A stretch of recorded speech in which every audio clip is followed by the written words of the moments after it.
Hello, I'm Siddhima, and in today's video, I'm going to take you through my experience of the IELTS speaking test and how I managed to score a perfect 9 band in my academic speaking exam, and how you can too if you just adhere to these simple tips and tricks. You all know that the IELTS speaking exam is a test of your proficiency in the English language, and you are going to be judged on 4 basic parameters, which are your vocabulary, your grammar skills, your pronunciation and your fluency. While preparing for your exam, you must keep all these things intact. We all know that formally your IELTS exam is going to be divided into 3 parts.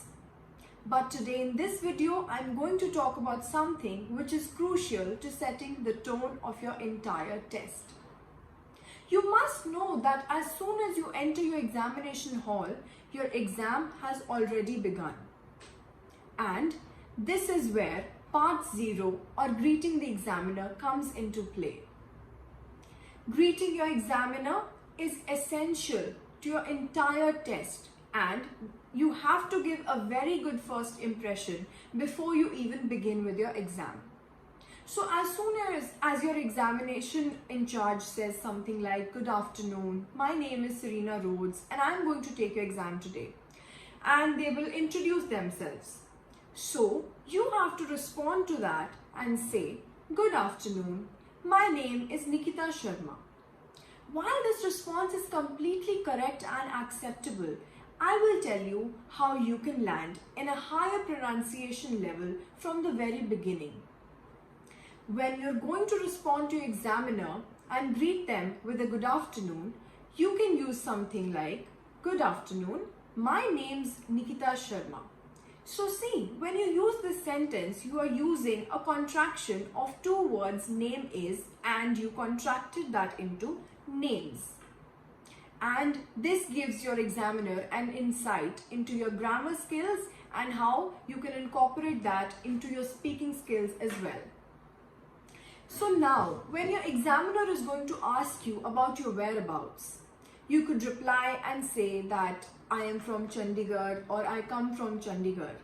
But I would want you to add a little something to that and say, I am from Chandigarh, which is a union territory in the north of India.